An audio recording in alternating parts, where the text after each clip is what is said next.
وسلموا على رسوله الكريم أما بعد فأعوذ بالله من الشيطان الرجيم بسم الله الرحمن الرحيم إن الله وملائكته يصلون على النبي يا أيها الذين آمنوا صلوا عليه وسلموا تسليما اللهم صل على سيدنا مولانا محمد وعلى آل سيدنا مولانا محمد وبارك وسلم صلاة وسلام عليك يا رسول الله صلى الله تعالى عليه وآله وسلم۔ آپ حضرات نے اس سے قبل حضرت عیسیٰ علیہ السلام کی سیرت مبارکہ کے کچھ پہلو سماعت فرمائے۔ اب قیامت کے دن حضرت عیسیٰ علیہ السلام اور مریم رضی اللہ تعالی عنہا کو خدا ماننے والوں کی سرزنش کے لیے اللہ تعالی حضرت عیسیٰ علیہ السلام سے فرمائے گا۔ جو لوگ حضرت عیسیٰ علیہ السلام کو خدا مانتے ہیں یا خدا کا بیٹا مانتے ہیں تو ان لوگوں کی سرزنش کے لیے اللہ کیا ہے قیامت کے دن حضرت عیسیٰ علیہ السلام سے فرمائے گا، اے مریم کے بیٹے عیسیٰ، کیا تم نے لوگوں سے کہا تھا کہ اللہ کے سوا مجھے اور میری ماں کو معبود بنا لو؟ اس خطاب کو سن کر حضرت عیسیٰ علیہ السلام کانپ جائیں گے اور عرض کریں گے، اے اللہ تو پاک ہے، میرے لیے ہرگز جائز نہیں کہ میں وہ بات کہوں جس کا مجھے کوئی حق نہیں۔ اگر میں نے ایسی بات کہی ہوتی تو تجھے ضرور معلوم ہوتی۔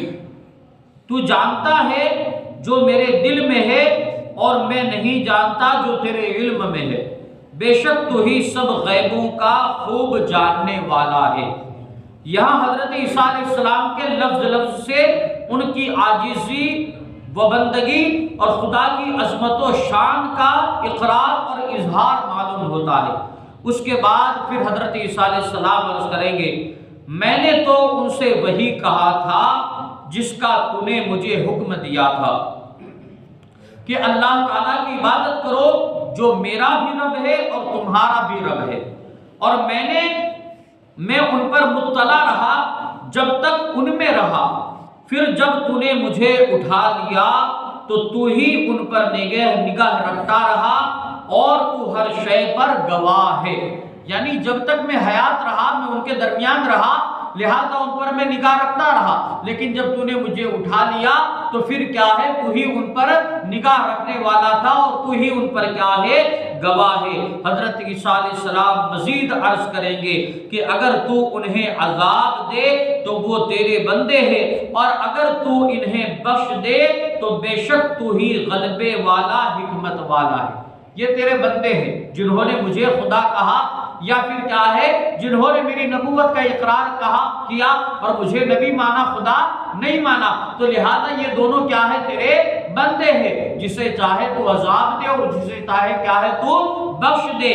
آپ علیہ السلام کو معلوم ہوگا کہ قوم میں بعض لوگ کفر پر قائم رہے، بعض شرف ایمان سے مشرف ہوئے، اس لیے آپ علیہ السلام کی بارگاہ الہی میں یہ عرض ہے کہ ان میں سے جو کفر پر قائم رہے ان پر تو عذاب فرمائے تو بالکل حق اور بجا اور عدل و انصاف ہے، کیونکہ انہوں نے حجت تمام ہونے کے بعد کفر اختیار کیا۔ جن لوگوں نے کیا ہے دنیا میں کفر کیا، اگر تو ان پر عذاب دے گا تو یہ کیا ہے تیرا انصاف ہے، بجا ہے، کیونکہ کیا ہے ان پر حجت تمام ہو گئی تھی لیکن اس کے باوجود وہ ایمان نہیں لائے اور کفر پر ڈٹے رہے، لہذا کیا ہے تو انہیں عذاب دے تو یہ کیا ہے بجا ہے، اور جو ایمان لائے انہیں تو بخش دے تو یہ تیرا فضل و کرم ہے اور تیرا ہر کام حکمت والا ہے۔ جو لوگ کا کفر پر ڈٹے رہے اب کیا ہے تو انہیں عذاب دے تو یہ انصاف ہوگا، لیکن کیا ہے جو لوگ ایمان لائے اگر تو انہیں بخش دے گا تو یہ کیا ہے تیرا فضل ہوگا اور تو ہی کیا ہے غالب حکمت والا ہے۔ لہذا کیا ہے یہ مکالمہ حضرت عیسیٰ علیہ السلام اور خداوند قدوس کے درمیان کیا ہے کل قیامت کے میدان میں ہونے والا ہے۔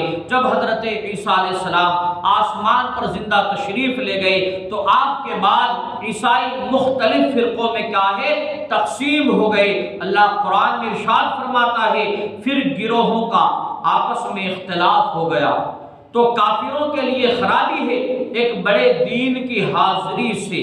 اور سورہ زخرف میں اللہ ارشاد فرماتا ہے پھر وہ گروہ آپس میں مختلف ہو گئے تو ظالموں کے لیے ایک دردناک دین کے عذاب کی خرابی ہے۔